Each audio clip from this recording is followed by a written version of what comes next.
Top quality और consistent performance के लिए सिर्फ सिल्वर पंप नाम याद रखना। ಅಲ್ಲಿ ಬಾಲಕಿ ಮೇಲೆ ದುರುಳರು ಎರಗಿದ್ರು. ಮೂವರು ಆರೋಪಿಗಳ ವಿರುದ್ಧ ಅತ್ಯಾಚಾರ ಎಸಗಿರೋ ಆರೋಪ ಕೇಳಿಬಂದಿತ್ತು. ಕೇಸ್ ದಾಖಲಾಗಿ 3-4 ದಿನವಾದರೂ ಆರೋಪಿಗಳು ಬಲೆಗೆ ಬಿದ್ದಿಲ್ಲ. ಇದು ಹತ್ತಾರು ಅನುಮಾನಕ್ಕೆ ಕಾರಣವಾಗಿದೆ, ಆಕ್ರೋಶಕ್ಕೆ ಗುರಿಯಾಗಿದೆ.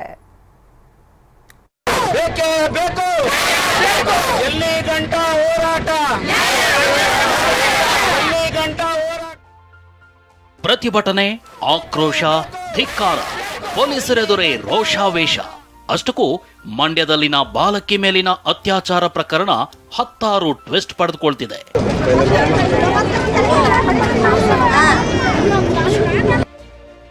ಮಂಡ್ಯ ಬಾಲಕಿ ಮೇಲಿನ ಅತ್ಯಾಚಾರ ಕೇಸ್ಗೆ ಟ್ವಿಸ್ಟ್.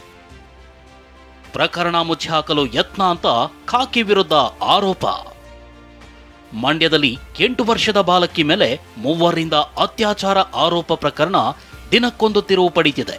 ಸಂತ್ರಸ್ತ ಬಾಲಕಿ ಹೇಳಿಕೆ ಆಧರಿಸಿ ಎಫ್ಐಆರ್ ದಾಖಲಿಸಿರೋ ಪೊಲೀಸರು ಬಿಎನ್ಎಸ್ ಆಕ್ಟ್ ಅಡಿ ಸೆಕ್ಷನ್ 76, 115, 2, 35 ಹಾಗೂ ಪೋಕ್ಸೋ ಆಕ್ಟ್ ಅಡಿ ಕೇಸ್ ದಾಖಲಿಸಿಕೊಂಡಿದ್ದಾರೆ.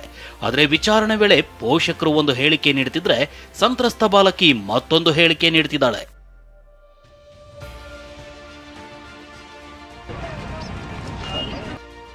ತನ್ನ ಮಗಳ ಮೇಲೆ ಅತ್ಯಾಚಾರ ನಡೆದಿದೆ ಅನ್ನೋದು ಪೋಷಕರ ಗಂಭೀರ ಆರೋಪ. ಆದರೆ ಬಾಲಕಿ ಮಾತ್ರ ಶಾಲೆಯಲ್ಲಿ ಶೌಚಾಲಯಕ್ಕೆ ಹೋಗಿದ್ದ ವೇಳೆ ಇಬ್ಬರು ಹಲ್ಲೆ ನಡೆಸಿದ್ರು, ಕೈ ಮುಷ್ಟಿ ಮಾಡಿ ಭುಜ, ಹೊಟ್ಟೆ ಹಾಗೂ ಗುಪ್ತಾಂಗಕ್ಕೆ ಹೊಡೆದ್ರು ಅಂತ ಆರೋಪಿಸಿದ್ದಾಳೆ. ಇಲಾಖೆಯ ಮಹಿಳಾ PSI ರವರು ಅವರ ಒಂದು ಹೇಳಿಕೆಯನ್ನು ಪಡಿತಾ ಇದ್ದಾರೆ. ಸದ್ಯ ಬಾಲಕಿ ಸರಿಯಾದ ರೀತಿಯಲ್ಲಿ ಹೇಳ್ತಾ ಇಲ್ಲ ಈ ಘಟನೆ ನಿಜವಾಗ್ಲೂ ಏನಾಯ್ತು ಅಂತೇಳಿ.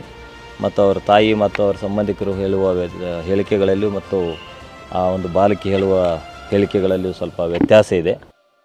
ಇನ್ನು ಬಾಲಕಿ ಮೇಲೆ ದೌರ್ಜನ್ಯ ಎಸಗಿರೋ ಆರೋಪಿಗಳು ಇದುವರೆಗೂ ಪತ್ತೆಯಾಗಿಲ್ಲ. ಹೀಗಾಗಿ ಪೊಲೀಸರ ವಿರುದ್ಧವೇ ಜನ ಆಕ್ರೋಶಗೊಂಡಿದ್ದಾರೆ.